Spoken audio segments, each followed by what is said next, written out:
नमस्कार, मैं धर्मपाल और आप देख रहे हैं यंग इंडिया न्यूज़। इस वक्त की सबसे बड़ी खबर सामने आ रही है, जहां लालगंज के पूर्व विधायक राजकुमार शाह के भाई मुकेश शाह के हत्याकांड के शूटर समेत अन्य अपराधी को अपराध की योजना बनाते वैशाली पुलिस ने गिरफ्तार कर लिया है। आपको बता दें कि मुकेश शाह की हत्याकांड में बेउर जेल में बंद कैदी के द्वारा यह साजिश थी और उन्हीं के द्वारा यह हत्या करने का पूरा रंग दिया गया था।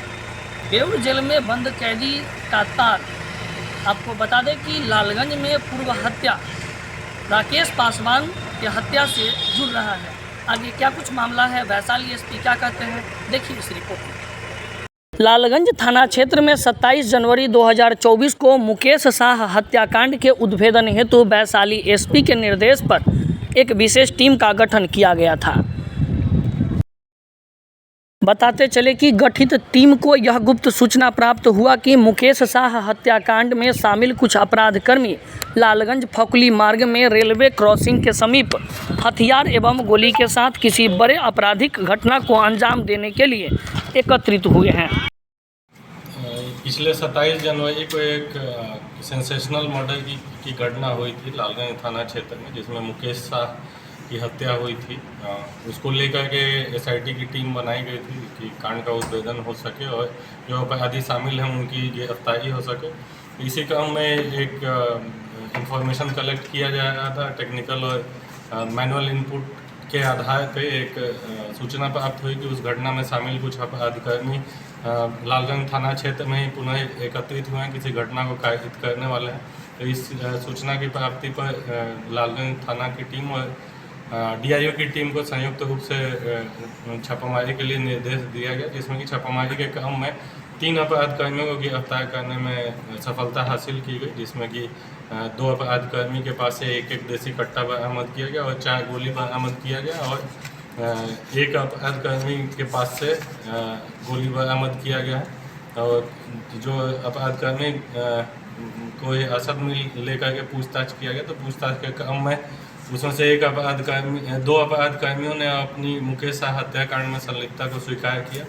सीसीटीवी फुटेज जो उस समय उपलब्ध मुकेश शाह हत्याकांड के समय सीसीटीवी फुटेज लिया गया था काफ़ी बृहद पैमाने पे, उससे मिलान करने पर उसमें से एक शूटर जो था उसमें से एक की पहचान हुई, जो कि अपराधकर्मी जो पकड़ा गया है गोलू कुमार, उसके रूप में पहचान हुई। तो इस प्रकार से मामले का उद्भेदन हुआ है।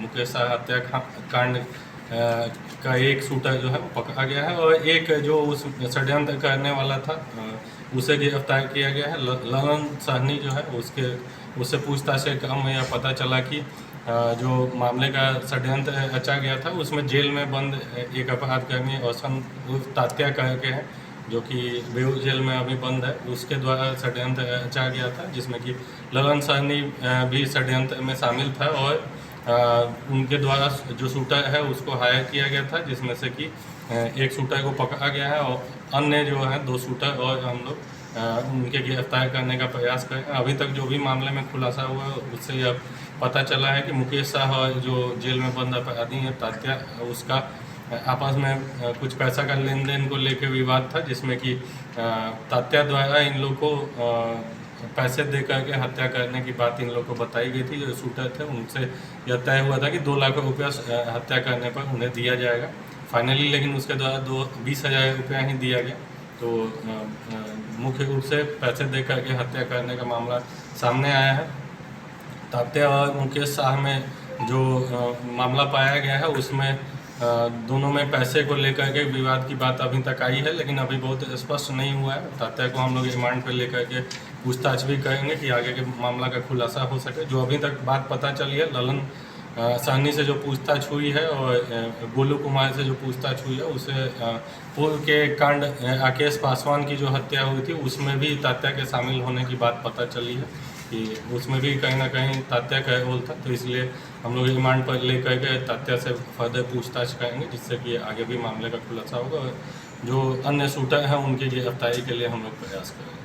सर, जो आरोपी जो गिरफ्तार हुए हैं उससे क्या राकेश पासवान का किसी तरह का संबंध होता है? जो गिरफ्तार हुए हैं उनका उस केस में इन्वॉल्वमेंट नहीं था। जो रोशन तात्या है उसका इन्वॉल्वमेंट की बात बताई गई है। जो ललन सहनी गिरफ्तार हुए हैं उनके द्वारा बताया गया कि उसमें उस केस में भी तात्या का रोल था उस घटना में।